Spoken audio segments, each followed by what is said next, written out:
Hey guys, so today I'm going to be talking about Spartacus. Spartacus was a very important figure in ancient Rome. The name Spartacus actually means famous for his spear, and he truly lives up to that name. He started as a member of the Roman army and then became a slave and then was a gladiator. So he truly lives up to the name famous for his spear. So I'm going to just start by talking a little bit about some biographical information, just a general overview of his life, him in gladiatorial school, all of that. And we can start with general information.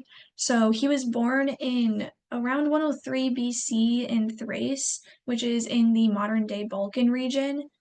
He was possibly from the Mede tribe along with his wife. His wife was said to be a prophetess in the Mede tribe, and she was also enslaved with him during the period when he was a slave. Sources differ on if he had a son or not. Some say that he did, and some say that he didn't, and some just don't mention it at all. And then he died in 71 BC. This was when the Third Servile War ended. I'll talk about that a little bit more later. Most of what we know about Spartacus comes from his role in the Third Servile War. Not a lot is known about his early life um, or anything beyond his leadership role in the war.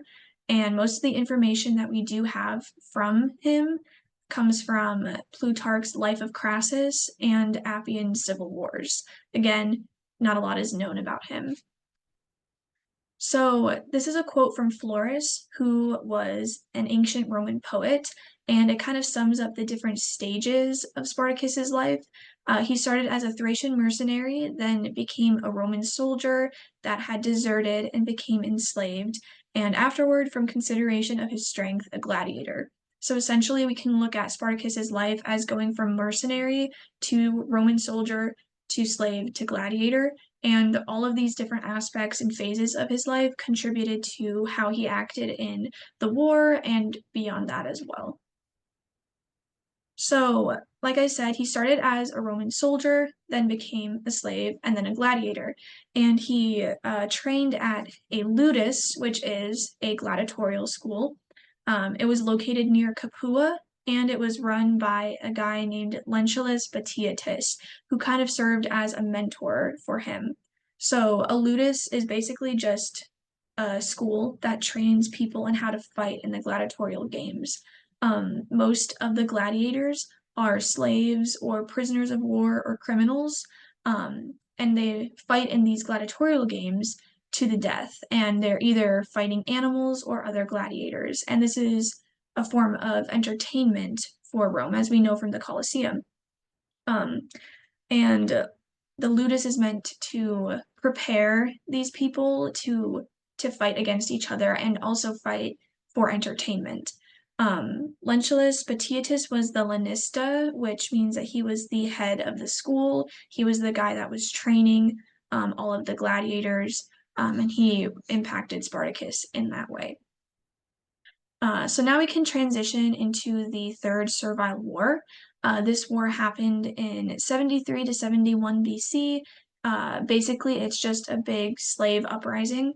We're going to look at some of the main facets of the war, starting with the Capuan Revolt, which was the beginning of the war, two of the main expeditions that happened during the war, the Battle of Picenum, and then eventually how the war ended. So we'll start with the Capuan Revolt. This happened in 73 BC. Basically, Spartacus, along with 70 other people, escaped the ludus and went on to defeat the Roman military forces that were sent after them, and they increased their ranks significantly. They started with essentially 70 and grew to 70,000 to 120,000, depending on the source. It differs on how many people were actually in Spartacus's troops, but nevertheless, Spartacus was able to significantly increase his ranks after this. They were able to escape the ludus using kitchen utensils. They didn't have any weapons to begin with. They literally just used what they found in the kitchens. Um, to free themselves from the school, and then they went on to steal wagons that had the weapons and the armor that they would need. And especially they were gladiatorial weapons and armor, so they were really good at helping them in defeating the Roman soldiers that were sent after them. After they got free, they chose Spartacus, Crixus, and Oenomaus as the leaders for their revolt. And originally, the Roman response to the Capuan revolt was severely lacking for two main reasons.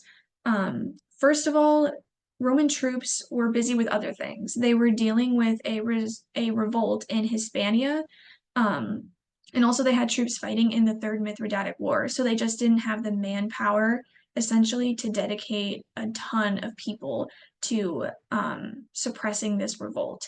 They also thought that this was more of a policing issue. They didn't really see this as a war, so they just sent in a militia to try and corral the people, essentially. They didn't realize how much this was going to grow into a much bigger problem for them.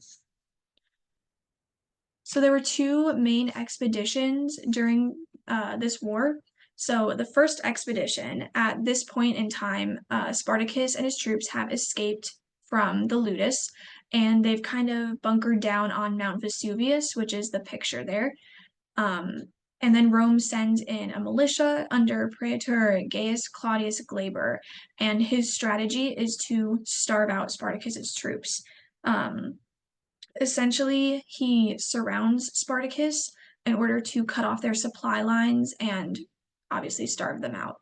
But Spartacus is extremely cunning and innovative, and he actually uses ropes made out of vines to rappel down the side of Mount Vesuvius, and he's able to kill most of Glaber's militia and takes that victory in the first expedition. The second expedition, the Roman militia is now under Praetor Publius Varinius. Um, and Varinius decides to do something really interesting. It's not exactly clear why he did this. It could have potentially cost him a victory, but he split his troops between two of his subordinates, Furius and Cassinius. And essentially, the second expedition ends with Spartacus almost capturing Varinius. He kills Cassinius. He takes a bunch of the Roman militia's equipment for his own. And this is extremely important because it helps increase the ranks of Spartacus. He adds more slaves and more shepherds to his troops, which gives him much higher manpower than he had before. And that brings us to the Battle of Picenum. This happens in the spring of 72 BC. So before this, in like the winter, Spartacus and his troops had hunkered down to train and to gather supplies. They had just gotten a larger influx of slaves and shepherds added to their troops. So they were taking some time to train them to prepare them for the war that they were now stepping into. And then, like I said, just gathering supplies so that they were prepared for their next confrontation. So that brings us then to spring of 72 BC.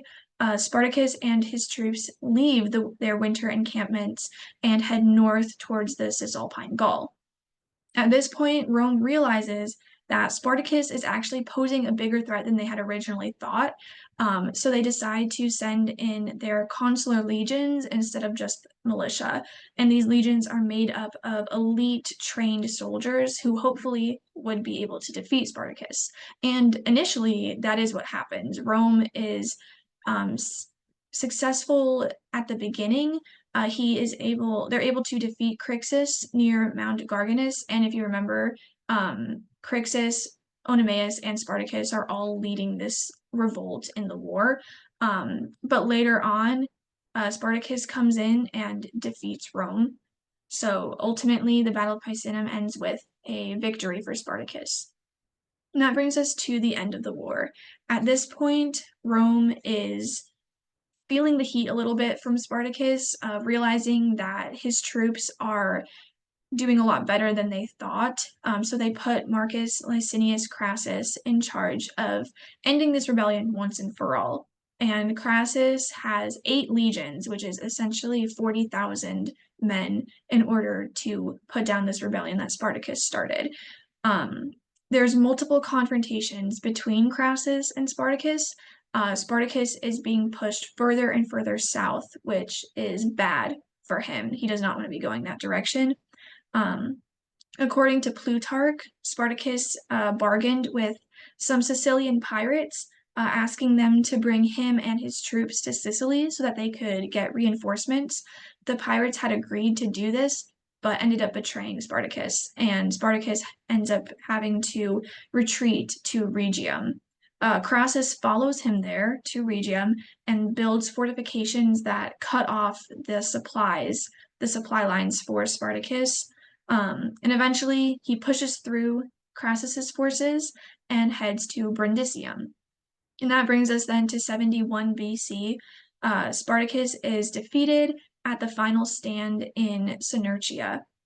He's presumed to be killed in battle, but his body was never found, so that's not actually 100% sure. Spartacus has a significant short-term and long-term legacy.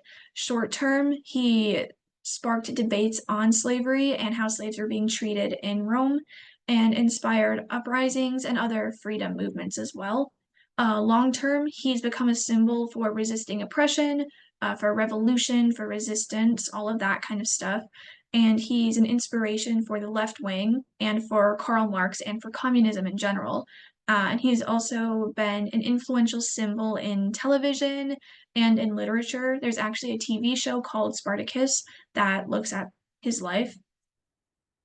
So, what made Spartacus so successful? In this, I really want to look at aspects of his character that contributed to his success as a leader and just success in the war overall.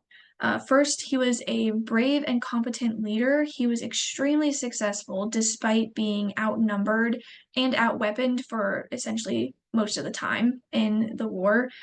He was able to use what he had to lead a revolt that terrified Italy and the Roman leadership. He was also intelligent and tactical. He was very smart with how he used local materials. And he knew a lot of different military maneuvers like guerrilla warfare that made him victorious in these confrontations with the Roman army. He was a charismatic leader as well. He was able to unite slaves and gladiators and disenfranchised individuals, kind of a hodgepodge collection of people for his cause to fight for freedom and to change the structure of slavery that was in Rome at the time. He was also a strategic leader. He was able to adapt his military tactics and strategies to best fit whatever circumstance he was in. He was very adaptable. And again, he used guerrilla warfare against Rome, even though Rome had higher numbers militarily wise and weapon wise. And he was collaborative. He was able to maintain this unity despite having such a diverse group of people and therefore a diverse range of interests that he had to accommodate for. And he was able to work with other leaders like Crixus and Oenomaus as well in order to fight in this war. And that is just my references. Thank you so much for watching.